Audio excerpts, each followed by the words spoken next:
जय हिंद दोस्तों। आज हम लोग इस वीडियो में क्लास 10th का VBI ऑब्जेक्टिव क्वेश्चन कराने वाले हैं, तो आप लोग वीडियो में अंत तक बने रहिएगा। दोस्तों आपके लिए बहुत महत्वपूर्ण क्वेश्चन होने वाला है। अगर आप 2025 मैट्रिक एग्जाम बिहार बोर्ड के लिए अगर तैयारी कर रहे हैं तो आप लोग अच्छे से मेहनत से लगन से तैयारी करिए। आपके लिए हरदम आपका स्मार्ट ऑनलाइन क्लासेस बरकरार रहेगा दोस्तों। तो आप लोग रोज़ वीडियो को देखिए और लाइक करिए, सब्सक्राइब करिए चैनल को। देखिए हमारा पहला क्वेश्चन क्या प्रश्न की ओर हम लोग बढ़ेंगे। समान संचार व्यवस्था के बाधित होने का मुख्य कारण क्या है।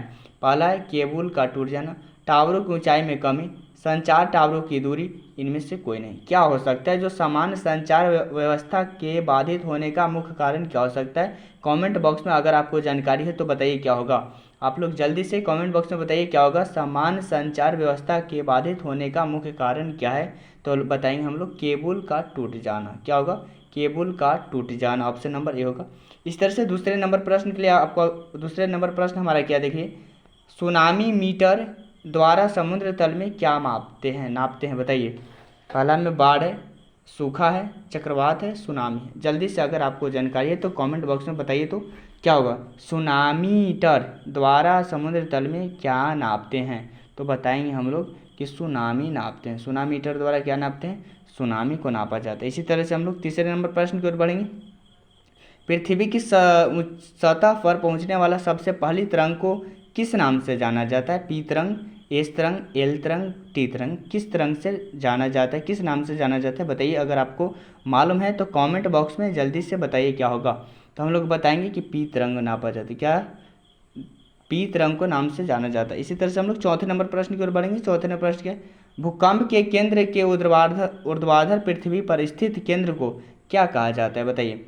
भूकंप केंद्र, अधिकेंद्र, अनुकेंद्र, इनमें से कोई नहीं। क्या कहा जाएगा, तो हम लोग बताएंगे कि अधिकेंद्र कहा जाता है। क्या कहा जाता है, अधिकेंद्र। इस तरह से हम लोग पाँचवें नंबर प्रश्न की ओर बढ़ेंगे। पाँचवें नंबर प्रश्न क्या है। भूपटल के नीचे का वह स्थल जहाँ भूकंप का जन्म होता है क्या कहा जाता है। भूकंप केंद्र, अधिकेंद्र, अनुकेंद्र, इनमें से कोई नहीं। तो हम लोग बताएंगे कि हमको भूकंप केंद्र कहा जाता है। क्या कहा जाता है, भूकंप केंद्र। आपके लिए बहुत मोस्ट इंपॉर्टेंट क्वेश्चन होने वाले हैं, आप लोग वीडियो में अंत तक बने रहिएगा दोस्तों। चलिए अब हम लोग देखते हैं छठे नंबर प्रश्न को। छठा नंबर प्रश्न क्या है। इनमें से कौन सा भूकंपीय तरंग नहीं है। पी है, एल है, एस है, ओ है। क्या हो सकता है जो भूकंपीय तरंग नहीं है, तो हम लोग बताएंगे कि ओ है जो नहीं है, ऑप्शन नंबर डी। इस तरह से हम लोग सातवें नंबर प्रश्न पर बढ़ते हैं। सातवें नंबर प्रश्न क्या है हमारा। भारत को कितने भूकंपीय क्षेत्र में बांटा गया है। 4, 3, 5, 7। जल्दी से कमेंट बॉक्स में बताइए भारत को कितने भूकंपीय क्षेत्र में बांटा गया है। तो हम लोग बताएंगे कि भारत को भूकंपीय क्षेत्र 5 भूकंपीय क्षेत्र में बांटेगा, ऑप्शन नंबर सी होगा। इस तरह से हम लोग आठवें नंबर प्रश्न की ओर चलेंगे। आठवां नंबर प्रश्न क्या है। सुनामी किस स्थान पे आता है, जल्दी से कमेंट बॉक्स में बताइए। पहला में स्थल, समुद्र, आसमान, इनमें से कोई नहीं। तो सुनामी किस स्थान पर आता है, कमेंट बॉक्स में जल्दी बताइए दोस्तों। तो हम लोग बताएंगे समुद्र के स्थान पर ज़्यादा आता है सुनामी। इस तरह से हम लोग 9वें नंबर प्रश्न की ओर चलेंगे। 9वां नंबर प्रश्न क्या है। दिसंबर 2004 को विश्व के किस हिस्से में भयंकर सुनामी आया था। पश्चिम एशिया, प्रशांत महासागर, अटलांटिका महासागर, बंगाल की खाड़ी। क्या हो सकता है, तो बताएंगे कि दिसंबर 2004 को विश्व के किस हिस्से में भयंकर सुनामी आया था। तो हम लोग बताएंगे कि बंगाल की खाड़ी में। कहाँ आया था, बंगाल की खाड़ी में, ऑप्शन नंबर डी होगा। इस तरह से हम लोग 10वें नंबर प्रश्न की ओर चलेंगे। 10वें नंबर प्रश्न क्या है। सबसे खतरनाक तरंग कौन है। पी तरंग है, एस तरंग है, एल तरंग है, पी तरंग है। तो सबसे खतरनाक जो तरंग होता है वो एल तरंग होता है, ऑप्शन नंबर सी होगा। इस तरह से हम लोग चलते हैं आगे 11 नंबर प्रश्न को। 11 नंबर प्रश्न आपके लिए एक एक क्वेश्चन आपका VBI इंपॉर्टेंट क्वेश्चन होने वाला है। बस्ती मकान में आग लगने की स्थिति में क्या करना चाहिए। दरवाजे खिड़कियाँ लगाना चाहिए कि आग बुझाने तक इंतजार करना चाहिए, क्या अग्निशामक को बुलाना, इनमें से कोई। जल्दी से आप बताइए। तो अगर आपको जानकारी इस वीडियो का आंसर, अगर इस क्वेश्चन का अगर आंसर आपको जानकारी है तो कमेंट बॉक्स में ज़रूर बताइए कि बस्ती मकान में अगर आग लग जाए तो किसके कारण होगा जो हमारा आग बुझेगा। तो हम लोग बताएंगे कि अग्निशामक को बुलाना चाहिए। क्या अच्छी को बुलाना चाहिए, अग्निशामक को। इस तरह से हम लोग 12 नंबर प्रश्न की ओर चलेंगे। बाढ़ के समय निम्नलिखित में किस स्थान पर जाना चाहिए बताइए। गांव के बाहर, ऊंची भूमि वाले स्थान पर जहां है वहीं उसी स्थान पे कि खेतों में। आप लोग इस क्वेश्चन का आंसर तो आप लोग को जानकारी होबे करेगा। तो आप लोग कमेंट बॉक्स में अगर जानकारी है तो कमेंट बॉक्स में बताइए क्या होगा। बाढ़ के समय किस स्थान पर जाना चाहिए आदमी को, तो हम लोग बताएंगे कि बाढ़ के स्थान पर ऊँची भूमि वाले स्थान पर जाना चाहिए जब बाढ़ आए तो। इस तरह से हम लोग 13 नंबर प्रश्न की ओर बढ़ेंगे। 13 नंबर प्रश्न क्या हमारा। मलबे के नीचे मलबे के नीचे दबे हुए लोगों को पता लगाने के लिए किस यंत्र की मदद ली जाती है?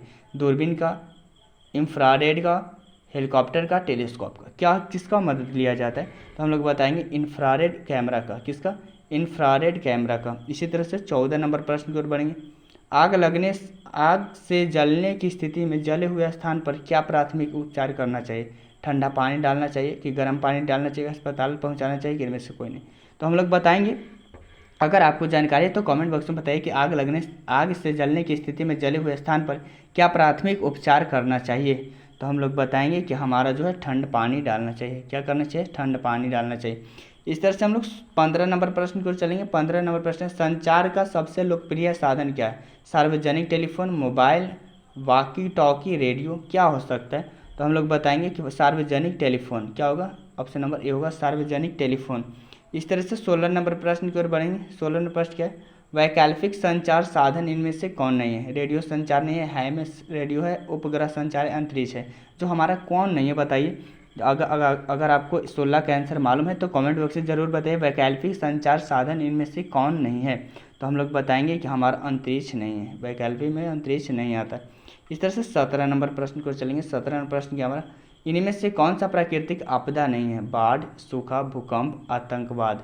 जल्दी से बताइए कमेंट बॉक्स में क्या होगा, इनमें से कौन सा प्राकृतिक आपदा नहीं है? तो हम लोग बताएंगे कि आतंकवाद है जो प्राकृतिक आपदा नहीं है। इस तरह से हम लोग 18 नंबर प्रश्न को चलेंगे। 18 नंबर प्रश्न का है, सुदूर संवेदी उपग्रह रिमोट सेंसिंग उपग्रह का प्रयोग किस लिए होता है? दूरसंचार के लिए, साधनों की खोज के लिए, कि मौसम विज्ञान के लिए, कि सभी के लिए? तो हम लोग बताएंगे 18 का आंसर क्या होगा, जल्दी से कमेंट बॉक्स में बताइए। बताएंगे सभी के लिए होता है, जो हमारा सुदूर संवेदी उपग्रह है जो सभी के लिए किया जाता है। इस तरह से हम लोग 19 नंबर प्रश्न की ओर देखेंगे। 19 नंबर प्रश्न क्या हमारा?